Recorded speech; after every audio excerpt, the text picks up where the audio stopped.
Alright, so for my talk tonight, Jasper, I decided I would focus on marble bar, or as I discovered, not so marble bar, and looking at iNaturalist finds from the area. So a bit about the kind of area. Marble bar, located up in the Pilbara region, kind of up northish, and apparently has the second hottest average annual temperature in the state, second only behind Wyndham, I believe. And the name is derived from this kind of nearby Jasper bar that was mistaken for red marble.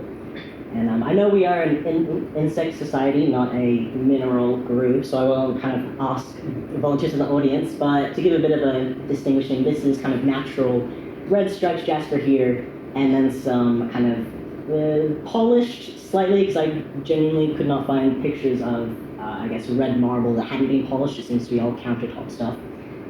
Over to the side here. So I can kind of see from a bit of a distance how they may have mixed them up, but it works for my talk tonight. So I decided to go on to, thought, okay, so marble bar, made of jasper, what sort of bugs are lurking around here? I went onto iNaturalist and did a kind of location search for marble bar, but unfortunately nothing came up. I don't think it's specific enough a location. So I just figured out how to do a custom boundary and kind of put it centered around marble bar, got some of the surrounding areas, and came up with 103 observations of 63 different species. So I'm going to quick fire a couple stats at you, and then we'll look at what some of these interesting bugs are. As I said, total of 103 observations and 63 species. There were 28 different observers and a grand total of 65 different people helpfully giving IDs to all of these insects. How many of the observers are members of WAISS? A couple of them. I didn't specifically count up. I know I definitely saw Jeff Barnes' name on there, but interesting to look at again. I also went through and of the 103 observations, tallied up which order each of them were from, just from a bit of a, curiosity point. Of course, Lepidoptera, Orthoptera, and Coleoptera came up for the top three, the moths and butterflies, kind of grasshopper, katydids, and then our beetles. And from these, there were a total of 4 native species observed, 4 endemic species, and unfortunately 1 introduced species. So we'll kind of go into the first of the native species is this beautiful scarlet percher, which of any of the insects observed, I think this one had a total of 6 different people who put photos up. Some of them at kind of different times of the year they'd come back. Very lovely ones. This was the most recent one from October of this year, and then the same person from October last year. Probably an annual trip, I'm presuming. And then also some more of them perching on these lovely blades of grass. The second of our native species was this blue skimmer, perching. This one really likes the, not so much seen on the grass, but definitely on the rocks. Our third native species is this lesser wanderer. The juvenile was the one that the person had uploaded, and I just added an adult one to kind of see what it will eventually turn into. Beautiful caterpillar. And then our last of the natives was this very lovely Australian striped hawk moth that someone had found. And then also included juvenile. They're very, very colorful caterpillars, which I thought was pretty cool. Big. Very large. And then this was the first of our endemic species, the classic bush cockroach. A couple of them there sitting on some lovely leaves. And then this lovely common bandwing grasshopper. This person, they captured about like 7 different angles. They kind of done a 360 around it as in the setting sun, which I thought was cool. And then also, it looks like on somebody's wall or on the outside, managed to get this greenish meadow katydid. And all of these were research grade identifications. These ones at least. And then I think this is rounding out our endemic. We have the common slender grass mantis. Kind of looks like he's probably had a flash on him, frozen in sight. And then our one invasive species was this classic American cockroach.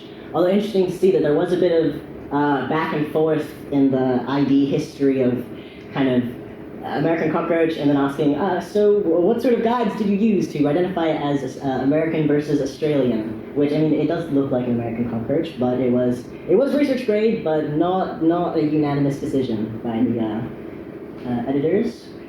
And then also from us kind of scrolling through, I wanted to pick a few kind of wild cards that personally caught my eye from the bunch.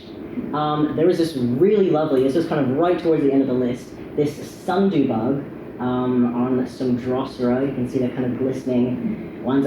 These guys are actually one that really caught my attention. I went on an excursion to Kings Park back in year 12 for my geography class, and we had a kind of presenter come in and talk about a PhD she'd done on these sundew bugs. And that was, for me, like a light bulb moment of, okay, that's cool, I want to do this stuff. I want to kind of actually work in entomology, so these ones are pretty cool, and also a very, very interesting carnivorous plant and relationship that they have with these. I believe these guys actually go along and eat the carcasses of other insects that have been killed by the plant. So, cool example of mutualism. Next we have this very stunning blistered pyromorph by our very own Jeff Byrne. Kind of looks like he's getting a bit of the morning sun there, showing off all the spots. And then this very large leopard moths. She included a photo with her hand for reference, and they were very well camouflaged up against the bark here. I thought they were quite stunning beauties. And the last one to show you tonight is this red-thighed macronata. I'm not practiced saying any of these names, but I just thought that, I mean, it looks like a kind of impressionist painting, the kind of color and variations that it's got there. So I thought that was a pretty cool one as well. So thank you, and hope you learned more about the bugs around Marble Bar. Interesting how many of the first batch there, right up until the mantis species we also get down here in Perth fairly regularly. So the range of those species must be pretty good at being in the net, like out here in the southwest and all the way up at Marble Bar. You mentioned, of course, how hot Marble Bar gets. For a while it was the record holder for the hottest place in Australia. Did you find any information about how, if it gets any hotter, which obviously it's going to, how that's going to affect these species out there? I didn't look into it specifically, but it was kind of on my mind that lots of the, I guess, dates that people had put things in was definitely more of the kind of winter months that people, but also is that because people were kind of only getting out there during the day, taking photos during winter as well. Because otherwise they would die. Yeah, exactly, dive, but I definitely presume that it would have, climate change would probably not be good for those guys if they keep roasting, but I haven't looked into it specifically. Any other questions? Well, hopefully a fair number of the people out there photographing stuff are also members of WAISS. Yes, there definitely was a couple of nice, but I was like, I recognize that, and that's what's going on.